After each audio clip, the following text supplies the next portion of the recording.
장모님 음식, 솔직히 역겨워요. 집도 냄새나고 아내가 이혼하자고 하면 전 당장 도장 찍습니다. 그만해. 제발 그만해. 뭐라고 했냐? 방금? 그 말이 제 귓가에 박히며 모든 시간이 거꾸로 흘러가기 시작했습니다. 저는 매일 부엌에서 국을 끓이고 반찬을 만들고 구석구석 먼지를 닦으며 하루를 시작했습니다. 딸이 결혼한 뒤로 저는 늘 두 사람의 밥상을 책임져 왔습니다. 하지만 사위의 눈빛은 언제부턴가 딱딱해졌습니다. 무심한 말투와 차가운 표정. 저는 그 속내를 알 수 없었지만 뭔가 부서지고 있다는 건 분명히 느꼈습니다. 장모님, 또 김치찌개예요? 지겹지도 않으세요? 내가 짠 걸 싫어하니까 싱겁게 끓였어. 아니요. 맛이 문제가 아니라 그냥 전체적으로 별로예요. 이놈. 기어코 내 속을 뒤집네. 딸 앞에서까지 저리 뱉어내는구나. 딸은 옆에서 숟가락만 만지작거리며 나를 아꼈습니다. 사위의 얼굴엔 짜증이 가득했고 저는 젓가락을 괜히 더 낮게 내려놓았습니다. 그 순간 밥상 위의 김이 하얗게 사라져가는 것 같았습니다. 엄마 나 이혼할까? 안 되겠다. 이대로 두면 우리 집안이 무너진다. 밤은 깊었습니다. 시계 초침 소리가 유난히 크게 들렸습니다. 부엌은 아직 치워지지 않은 그릇들로 어질러져 있었고 식탁 위에는 김이 다 사라진 국이 식은 채로 남아 있었습니다. 하루 종일 쌓인 피곤이 몸을 짓눌렀지만 제 마음은 더 무겁게 가라앉아 있었습니다. 딸은 방문을 닫고 방 안에 들어가 있었습니다. 가끔 흐느낌 같은 소리가 새어나왔습니다. 저는 그 소리에 귀를 기울이다가 차마 문을 열지 못했습니다. 무슨 말을 해야 할지, 무슨 얼굴을 해야 할지 알 수 없었습니다. 얘야, 문 좀 열어봐라. 엄마, 그냥 좀 내버려둬. 무슨 일이니? 아까 그 말 진심이니? 그래, 진심이야. 나 이제 이혼할래. 더는 못 살겠어. 그 말은 제 심장을 그대로 내려앉게 했습니다. 이혼. 제 귀가 잘못된 게 아닌가 싶었습니다. 결혼은 가정을 이루는 거라고 믿고 제 딸이 평생의 반려를 만났다고 믿었는데 그 믿음이 순식간에 무너져 내렸습니다. 이혼이라니, 그 어린 입에서 그런 말이 나오다니. 내가 그동안 뭘 지켜온 거지. 문 앞에 서 있던 저는 한참 동안 말이 나오지 않았습니다. 그리고 다시 들려온 딸의 목소리는 너무도 지쳐 있었습니다. 엄마, 난 숨 막혀. 매일매일이 지옥 같아. 남편이라 불러야 하는 그 사람 하루 종일 핸드폰만 보고 내 얘긴 듣지도 않아. 그래도 참아야지. 가정은 쉽게 버리는 게 아니야. 가정? 엄마, 나한텐 감옥이야? 나 이제 자유롭고 싶어. 제발, 그냥 놔줘.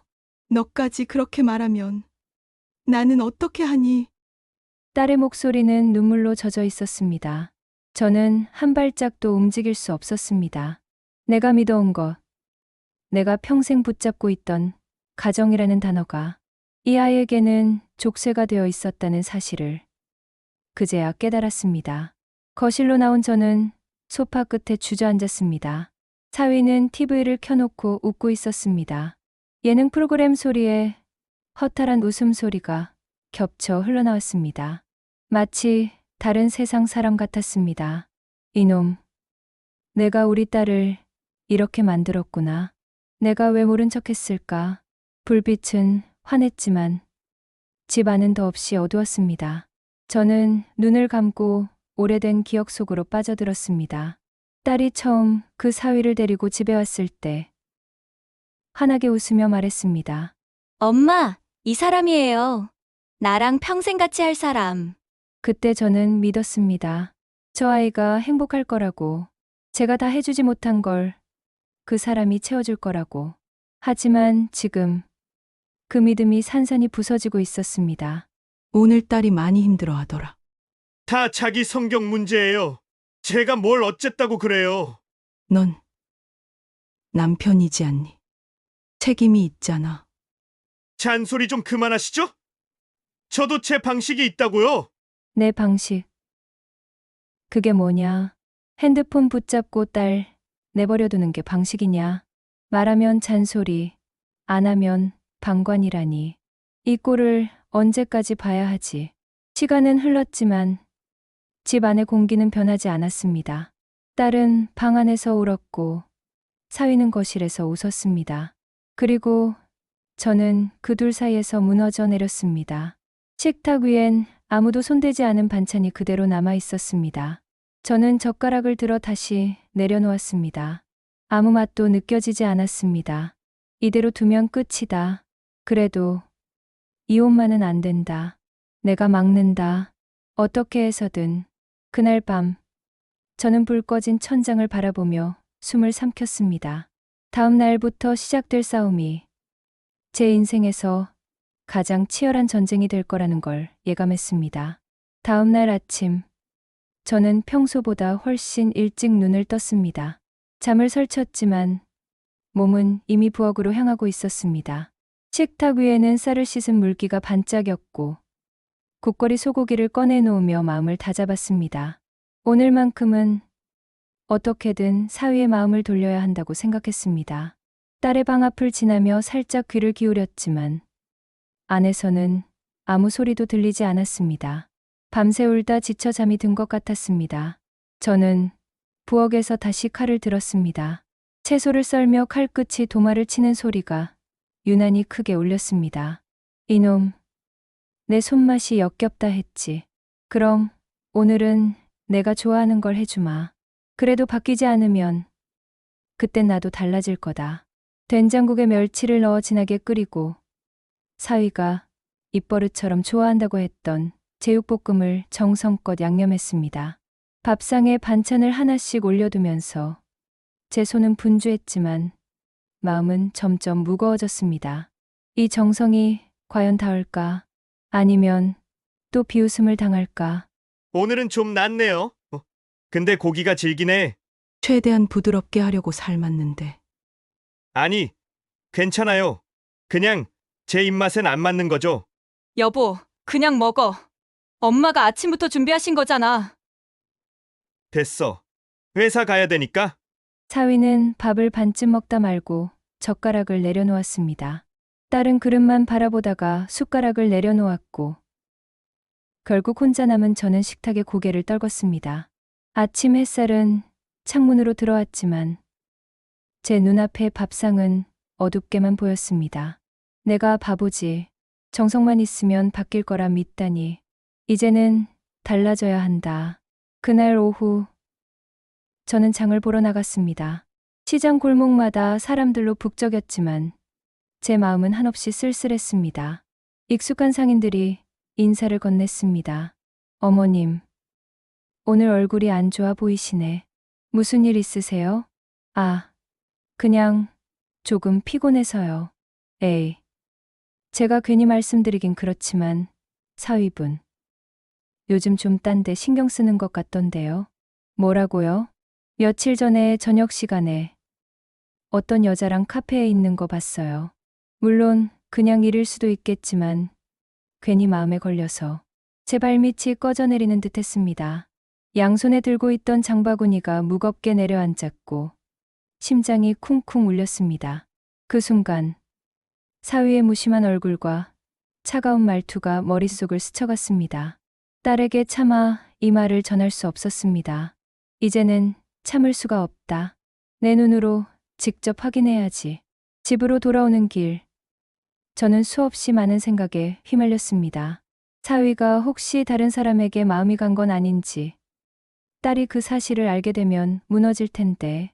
머릿속은 복잡했지만 마음은 점점 단단해졌습니다. 집에 돌아오니 딸은 방 안에서 멍하니 앉아 있었습니다.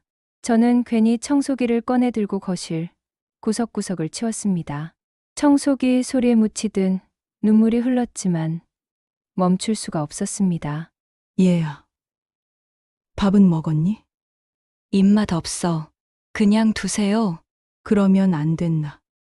내가 버티려면 먹어야지. 엄마, 제발 그만 좀 해. 나 힘들다고 말했잖아. 너 힘든 거 다 안다. 그렇지만 내 인생을 이렇게 쉽게 무너뜨리면 안 돼. 엄마는 늘 그 말만 해. 지켜야 한다. 버텨야 한다. 근데 엄마 나 이제 더는 못하겠어. 딸의 목소리는 갈라졌고 눈가에는 눈물이 맺혀 있었습니다. 저는 아무 말도 하지 못한 채 가만히 딸의 등을 토닥였습니다. 손끝이 떨렸습니다. 이 아이, 내가 아니면 누가 지켜주겠냐? 좋다. 이제부터는 내 방식대로 해야 해. 그날 밤, 저는 작은 수첩을 꺼냈습니다.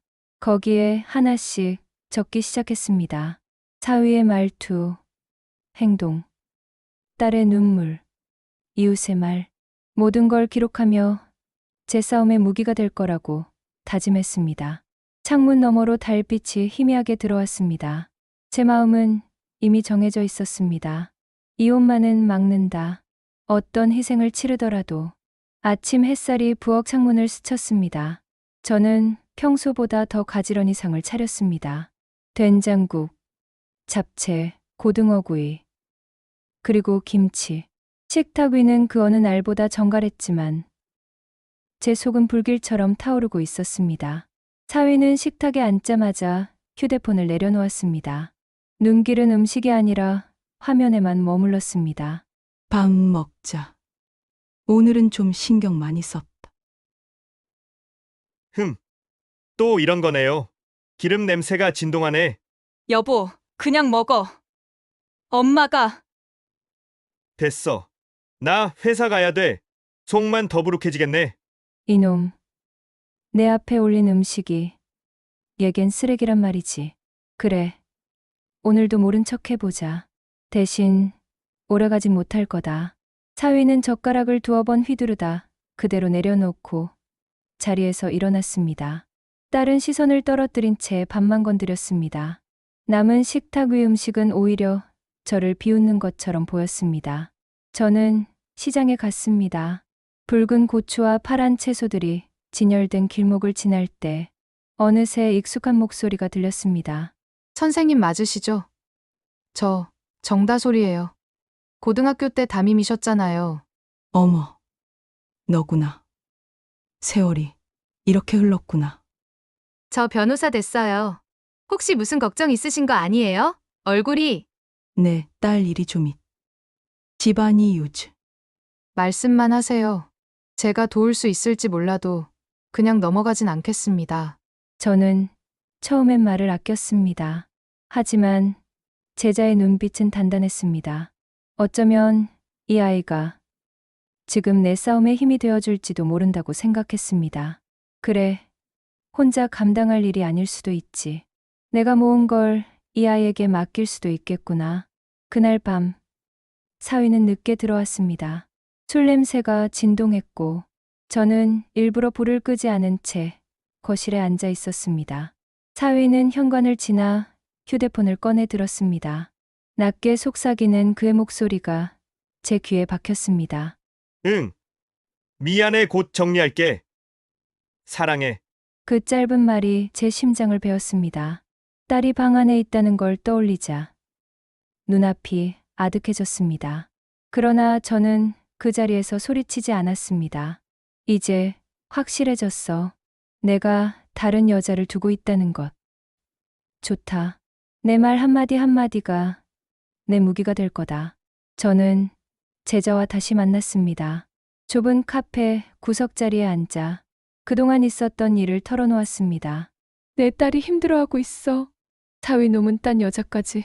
이혼만큼은 막아야 하는데 어떻게 해야 할지 모르겠다. 증거를 모으셔야 합니다. 사진, 녹음, 주변 진술 작은 거라도 다 필요해요. 법은 감정만으론 움직이지 않습니다. 법이라. 내가 평생 주방에만 있던 사람인데. 선생님, 이제는 싸워야 합니다. 혼자가 아닙니다. 저는 뜨거운 커피잔을 손에 쥐고 있었습니다. 손끝이 떨렸지만 마음은 이상하게도 단단해지고 있었습니다. 그래, 부엌에만 갇혀있던 내가 아니다. 이제는 내 눈으로 보고 내 손으로 잡아내야 한다. 며칠 후 사위는 다시 제 앞에서 폭언을 쏟아냈습니다.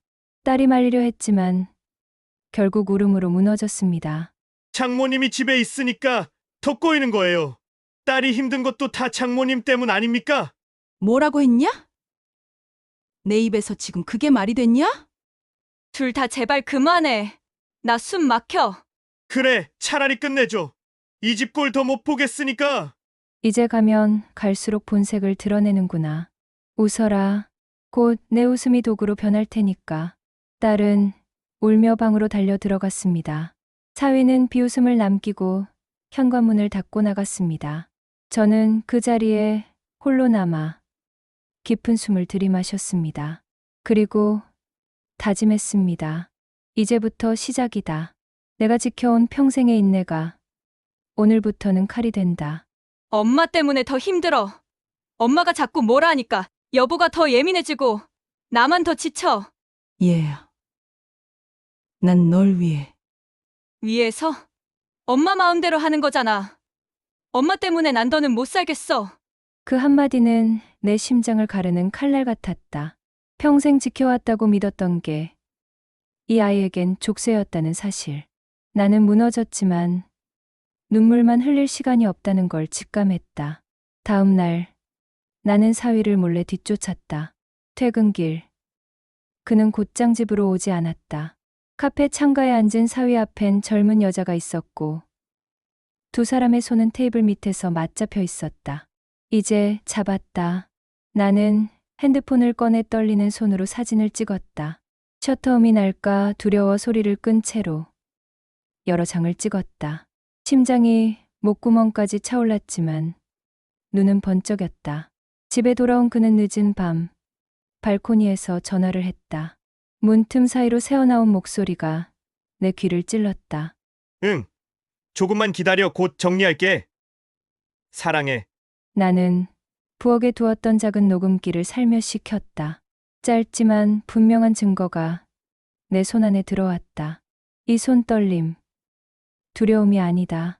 분노다. 장모님, 요즘 뭘 그렇게 적으세요? 수첩에 제 얘기 쓰는 거예요. 왜? 내가 불안해하냐? 찔리는 게 있으니. 그렇게 조심하세요. 공연히 자극하지 마시고. 그 눈빛은 칼처럼 날카로웠다. 내가 뭔가 쥐고 있다는 걸 느낀 게 분명했다. 나는 수첩을 꼭 쥔 채 부엌 불을 껐다. 어둠 속에서도 내 눈은 번뜩였다.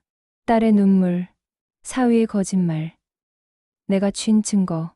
이제 도망칠 길은 그에게 없다. 웃어라. 더 웃어라. 곧 내 웃음이 법정에서 증거가 될 테니까. 그날 나는 사위의 뒤를 멀찍이 따랐다. 그는 회사 퇴근길에 곧장 집으로 오지 않았다. 대신 젊은 여자와 함께 호텔로 들어갔다. 나는 차가운 공기 속에서 핸드폰을 꺼냈다. 떨리는 손으로 사진을 찍을 때 눈물이 먼저 흐르기 시작했다. 이제 끝이다. 내 발걸음 하나가 내 증거다. 내 웃음 하나가 내 죄다. 며칠 뒤 나는 다시 놈을 뒤쫓았다. 회사 동료들과 술집에 앉아있던 그는 소리 높여 웃으며 내 이름을 입에 올렸다. 우리 장모요? 진짜 구식 덩어리예요? 맨날 집안일 타령, 음식은 짜고 솔직히 역겨워 죽겠어. 아내도 똑같죠. 엄마 닮아서 답답해 죽겠어. 곧 이혼하고 새 출발합니다, 형님들. 와, 너 진짜 그렇게 할 거야? 그럼요. 벌써 준비 다 끝났어요. 더 젊고 괜찮은 여자랑 재혼할 거거든요. 축하해 주실 거죠? 그 말이 내 귀를 찢었다. 나는 조용히 녹음 버튼을 눌렀다. 술잔 부딪히는 소리와 함께 그의 비웃음이 그대로 녹음기에 담겼다. 웃어라. 내 혀끝에서 뱉은 이 말들이 내 목을 조를 밧줄이 될 거다. 늦은 밤 그는 거실에서 전화를 받았다. 나는 부엌에 숨어서 귀를 기울였다. 응. 자기야. 이제 다 됐어. 장모도 늙어서 신경 쓸 힘도 없고 아내는 멍청해서 내가 뭐라 해도 끌려와. 곧 정리하고 우리 집부터 알아보자. 당신이랑 사는 게 내 목표야. 나는 손을 떨며 작은 녹음기를 켰다. 그의 비열한 속삭임이 또다시 증거가 되어 쌓였다. 이제 내가 뱉는 숨소리마저 증거다. 내가 살아있는 한 죄는 늘어난다. 그러나 놈도 바보가 아니었다. 내가 뭔가를 쥐고 있다는 걸 눈치챘다. 어느 날 그는 내 방문을 벌컥 열었다. 장모님, 내 얘기 몰래 기록하는 거 알아요. 수첩 내놔요. 손대 봐라. 그 순간 내 손이 먼저 불에 타겠. 노인네 주제에 뭘 할 수 있다고? 다 지워요? 안 그러면 끝까지 가봅시다. 놈은 내 수첩을 낚아채려 했고 나는 온몸으로 막아섰다. 방 안은 숨소리와 책상 흔들리는 소리로 가득했다. 딸이 울며 뛰어나왔지만 싸움은 멈추지 않았다. 내가 이렇게 발광하는 걸 보니 내 증거는 완벽하단 뜻이겠지. 나는 수첩을 지켜냈지만 그는 이미 내가 모든 걸 기록해왔다는 걸 알았다. 이제 숨길 곳도 뒤돌아설 길도 없었다. 분노와 공포가 한데 뒤엉켜 불길처럼 치솟았다. 좋아요. 한번 해보자고요. 세상이 내 말보다 장모님 말을 믿을까요? 늙은 여자가 쓴 낙서보다 내가 가진 사회적 지위가 더 크다고요. 이제 내 꼴을 세상에 다 보여주겠다. 나는 수첩을 가슴에 안았다. 손끝은 떨렸지만 눈빛은 불길처럼 타올랐다. 이제 마지막 심판만 남았다. 나는 며칠 밤을 새우며 수첩을 펼쳤다. 사진, 녹음, 글자들, 그 증거들이 나를 이끌었다. 놈이 붙잡고 있던 마지막 줄을 끊어야 했다. 나는 사위가 만나고 있는 여자 번호를 알아내 전화를 하고 약속을 잡았다. 아가씨, 혹시 연정 씨 맞나요? 네? 그런데 누구세요? 나는 그 사람의 장모입니다. 나는 천천히 가방에서 녹음기를 꺼내 테이블 위에 올렸다. 버튼을 누르자 낮고 익숙한 목소리가 흘러나왔다. 아내는 멍청하고 장모는 구식 덩어리예요. 곧 이혼합니다. 더 젊고 괜찮은 여자로 새 출발할 거거든요. 내 연녀 얼굴이 하얗게 질리며 이게 무슨 말이에요? 저한테는 사랑한다고 했는데. 사랑? 지금은 당신이 젊고 예쁘니까 붙잡는 겁니다. 하지만 세월이 흐르면 또 다른 여자를 찾아 떠나겠지요. 그때 울게 되는 건 당신 몫일 겁니다. 거짓말이야. 나는 당신을 구하러 온 게 아닙니다. 내 딸을 울린 놈이 어떤 쓰레기인지 보여주러 온 겁니다. 현명한 아가씨라면 이 늙은 여자의 말을 고맙게 들으시길 바랍니다. 내 연녀의 눈동자가 흔들렸다.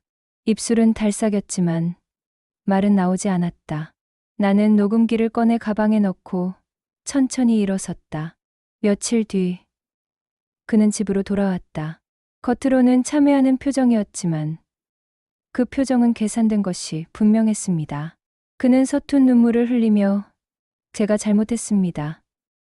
제발을 반복했습니다. 손은 떨렸고 목소리는 쉴 새 없이 애원을 되풀이했습니다.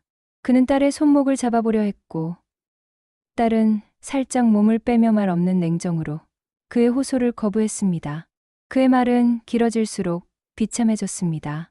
그는 직장을 그만두었다고 했고 갈 곳이 없다고 했으며 이 집이 전부라고 호소하며 집에 붙어 있으려는 집착을 노골적으로 드러냈습니다.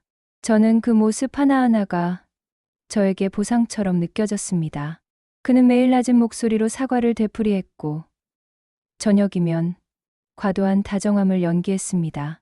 장모님, 제가 달라지겠습니다. 딸을 행복하게라고 읍소하면 금세 식탁 위에 반찬 하나하나를 칭찬하며 혀를 내두르는 신용을 했습니다. 밥을 한 숟가락 입에 넣고도 삼키지 못하는 순간이 여러 번 이어졌습니다. 그의 굴욕은 반복될수록 깊어졌고 저는 그가 질척거리며 머무르려 애쓸수록 속이 시원해졌습니다. 그가 스스로를 망가뜨리는 모습이 객엔 일종의 정당한 응징처럼 보였습니다. 그때 초인종 소리가 울렸고 제자가 변호사 신분으로 들어왔습니다. 그는 말없이 서류를 탁자 위에 올려놓았습니다. 서류의 제목은 차갑게 읽혔습니다. 임시거주, 제한 신청안, 위자료, 청구 예비서류. 변호사는 선택지를 분명히 제시했습니다. 자발적으로 집을 정리해 떠날 것인지, 아니면 공개적이고 장기적인 법적 싸움을 감수할 것인지 두 길 중 하나를 택하라 했습니다. 사위는 서류를 보고 머뭇거렸습니다. 그는 갈 곳이 없다고 애원했고 그 애원은 더욱 처절했습니다. 그는 목소리를 떨며 제발 여기만은 남겨달라고 여러 번 빌었습니다. 하지만 이제 말만으로는 상황이 바뀌지 않는다는 사실이 분명했습니다. 딸은 등을 돌린 채 조용히 앉아 있었습니다. 사위는 마지막으로 사랑한다고 호소했지만 그 말은 공허하게만 들렸습니다. 딸은 그를 향해 냉정했고 그 냉정은 더 이상 되돌릴 수 없는 결단을 의미했습니다. 저는 딸의 얼굴을 보며 천천히 고개를 끄덕였습니다. 그 고개짓은 말 없는 판결이었습니다. 그의 매달림은 점점 초라해졌고 저는 그 하나하나에서 통쾌함을 느꼈습니다. 그의 체면이 무너지고 집에 붙어 있으려는 모든 시도가 무력하게 보이는 순간들이 쌓일수록 제 속은 더 시원해졌습니다. 결국 그는 가방 하나를 들고 현관으로 향했습니다. 걸음은 느렸고 어깨는 처져 있었습니다. 동네 사람들의 시선이 스쳤고 누구도 그를 위로하지 않았습니다. 문이 닫히는 소리가 집 안에 오래도록 울렸습니다. 딸과 저는 서로 눈빛을 교환하고 조용히 고개를 끄덕였습니다. 말이 필요 없는 합의였습니다. 저는 수첩을 꺼내 한 줄 적고 덮었습니다. 그의 비참함은 외로움과 체면의 파괴로 남았고 우리는 이제 다음 행동을 준비할 것입니다. 이 이야기가 당신의 마음에 닿았다면 작은 응원 하나 부탁드릴게요. 구독과 좋아요는 저에게 큰 힘이 됩니다. 감사합니다.